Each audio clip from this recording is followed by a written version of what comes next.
Hola a todos, bienvenidos a Infantilmente, un podcast de salud mental infanto-juvenil.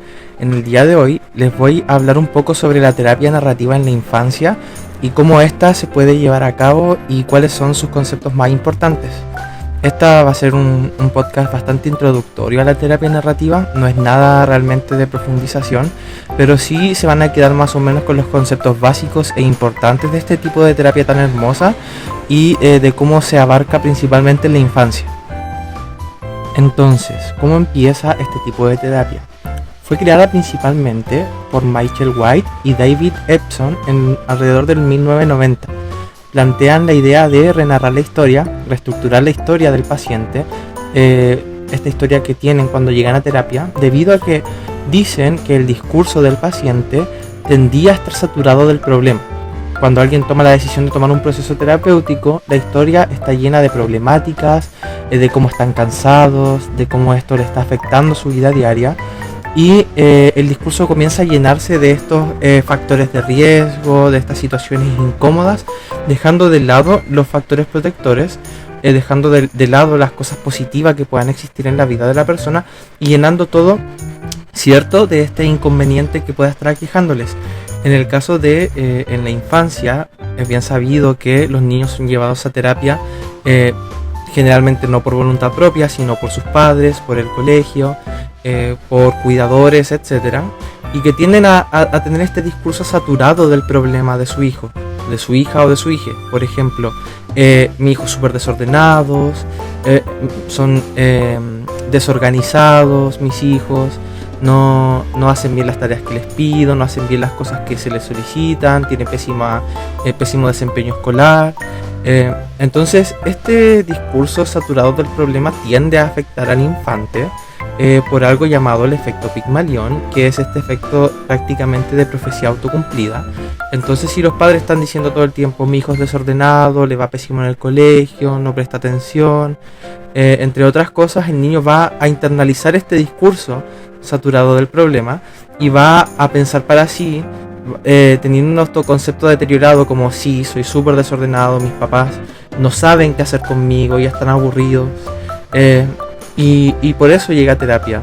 Entonces este discurso tan negativo, Michael White y David Epson dijeron que se podía cambiar, que se podía hablar desde otro punto de vista.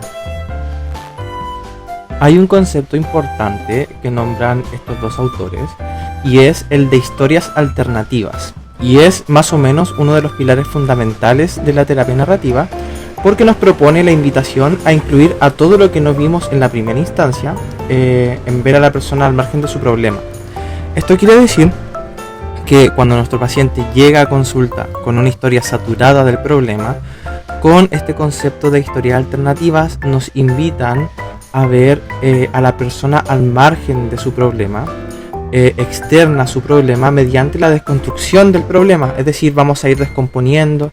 Por ejemplo, si dicen mi hijo es muy desordenado, ya no sé qué hacer con él, es como, ok, su hijo es desordenado, lo entiendo, debe ser frustrante para usted como padre, como madre, como cuidador, que se está esforzando para que su hijo salga adelante, que no dé resultados en esa área en específico. Cuando recalcamos que es en esa área en específico, estamos haciendo alusión de que hay otras áreas en las que el infante se desarrolla de una manera normal o de buena manera y que no están viendo por el problema. La historia alternativa se basa en que todos tenemos recursos, todos tenemos factores protectores. Hay que buscar estos recursos mediante preguntas metáforas, mediante preguntas reflexivas. ¿Es posible que su hijo sea malo todo el día, por ejemplo? ¿Es en realidad su hijo desordenado las 24 horas del día en todas sus materias, en todas las áreas de su vida? ¿Hay algo de su hijo que le gustaría que mantuviera para siempre? Esa es una pregunta muy hermosa, porque los papás se dan cuenta quizás que de tanto pensar en ese problema se olvidaron de que hay cosas que su hijo hace bien y de hay cosas que su hijo que les gusta de su hijo, de su hija o de su hija, y que están olvidando por este problema. Por ejemplo, mi hijo es muy bondadoso, mi hijo es súper inteligente en las artes, en la música, mi hijo o mi hija es muy empático con sus compañeritos, que son cosas positivas, son habilidades igual de válidas que las otras, pero que simplemente la sociedad ha dejado de lado y que los padres olvidan por este discurso cargado del problema. Y no quiero satanizar a los papás que están con este discurso debido a que claramente conlleva un estrés, pero la terapia alternativa intenta ayudar a estos padres a salir de este discurso y a poder cambiar positivamente la forma en la que hablan y experimentan su historia, su realidad, empoderarse de su historia. Con la terapia narrativa, el niño puede empezar a hablar de su problema con calma, sin culpa y sin miedo, de una forma simétrica con el terapeuta, empezando a tomar terapia con indicaciones simples como contar un cuento de lo que le está sucediendo o cómo expresarlo a través de historias pequeñas, por ejemplo, algo más lúdico.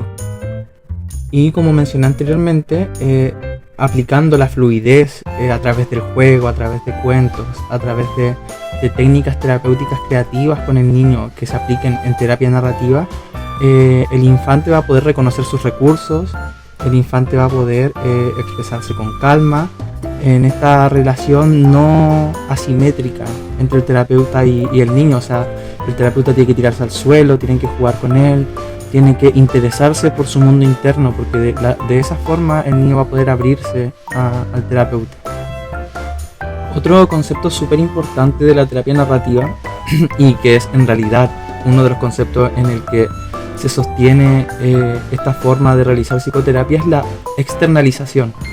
Es el concepto básico de la terapia narrativa, que se trata de separar a la persona del problema, lo que mencionaba al comienzo de este capítulo. Es esta forma, con la externalización, el terapeuta puede ayudar a la persona a separarse de su problema, a verse como una persona con un problema, no a verse como un problema en sí. La persona es la persona y el problema es algo diferente a su personalidad. Eso se intenta hacer con la externalización. Cuando uno se divide del problema, cuando uno divide estas dos áreas de su personalidad y el problema, se puede entender desde afuera, se puede entender desde otro punto de vista y se puede mejorar el diálogo interno que se tiene, que como se ha dicho en varias ocasiones, el diálogo interno es un importante sostenedor de ciertas psicopatologías o de ciertas bajas autoestimas, por ejemplo, bajo concepto, etc. Esto debido a que cuando uno tiene que enfrentarse, por ejemplo, a una pelea, es un ejemplo, una pelea, uno ataca a la otra parte de la pelea, pero cuando el problema está tan metido en el diálogo interno y tan metido en la personalidad de la persona, ¿a quién va a atacar? Eventualmente se va a terminar atacando a sí mismo. Es por esto que la externalización en niños se puede crear con un clima colaborativo, un clima creativo, como había mencionado anteriormente. La actitud del niño con este tipo de terapia, a diferencia, por ejemplo, de otras un poco más rígidas, el infante empieza a transformar su diálogo, empieza a transformar su actitud, reconociendo sus problemas sin sentir culpa, como lo puede ser, por ejemplo, la revictimización en otros tipos de terapia.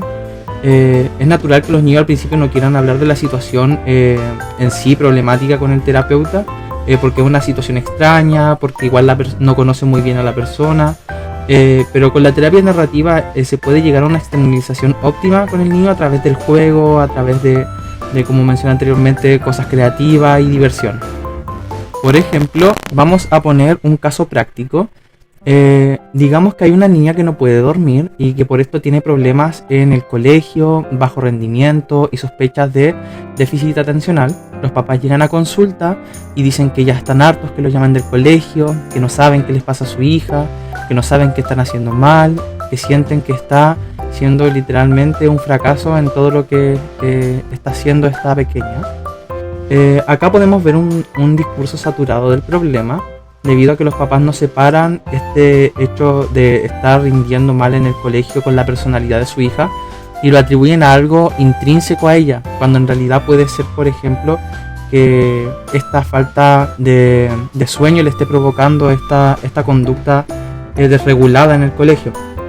Por lo tanto, si identificamos en consulta que esta niña no duerme bien, con la terapia narrativa vamos a hacer una externalización. vamos a nombrar a este miedo. Por ejemplo, ella no puede dormir porque tiene miedo a la oscuridad. Vamos a separar esto y le vamos a poner un nombre a la oscuridad, cosa de que vea a la oscuridad, esta cosa tan inespecífica que causa miedo de pronto a los niños, como una entidad a la que ahora tiene rostro y se pueden enfrentar. Entonces, por ejemplo, esta niña le va a poner Temerín a la oscuridad, o Temerín a esta cosa que le da miedo de la oscuridad antes de dormir. Entonces el terapeuta puede decir: si te cuento que juntos podemos detener a Temerín, ¿qué te parece? Mira, te puedo ayudar en esto. Hay varios problemas que causa en tu vida Temerín, pero es importante que sepas de que nosotros lo podemos detener juntos. Podemos aprender en qué situaciones aparece y podemos aprender a pedirle que se vaya también. Este es un ejemplo de los miles que se puede hacer e implementar con la externalización. Se puede hacer con títeres, con plasticina, se puede escribir cuentos, se puede bailar, cantar, los juegos de mesa también son perfectos. Se puede utilizar también los ejemplos a través de personajes de series. Hay muchas alternativas para utilizar la externalización. Por ejemplo, puedes incluso poner a la persona en un espejo para tratar su autoestima, preguntándole cosas como: ¿cómo tratarías al reflejo si fuera, por ejemplo, una persona que tú quieres? Estás personalizando el hecho de su baja autoestima para que pueda verlo desde otro punto de vista y comenzar a tratarse mejor, cambiando su discurso negativo a través de su propio reflejo. Eso igual es una técnica de terapia narrativa. Y bueno, ese fue el podcast número 3, espero les haya gustado. En resumen, el objetivo de la terapia narrativa en infancia es ver al niño fuera del problema, es ver al niño al margen de su problema, ayudarle a externalizarlo. Externalizar, como había mencionado, este concepto básico de la terapia narrativa para que pueda sacar al problema de su discurso y que puedan ayudar a estos infantes a superar sus miedos, sus inconvenientes, y sobre todo ayudar a familias que no la están pasando bien. La devolución de pronto que uno le hace a los papás cuando le preguntan qué puede hacer con mi hijo, que esto se va a arreglar o algo parecido, es explicarle los factores de riesgo que tiene, los que ellos ya saben porque su discurso está saturado, como mencionábamos, del problema. Y finalmente cerrar la devolución dándole los factores protectores que tenga su hijo o su hija.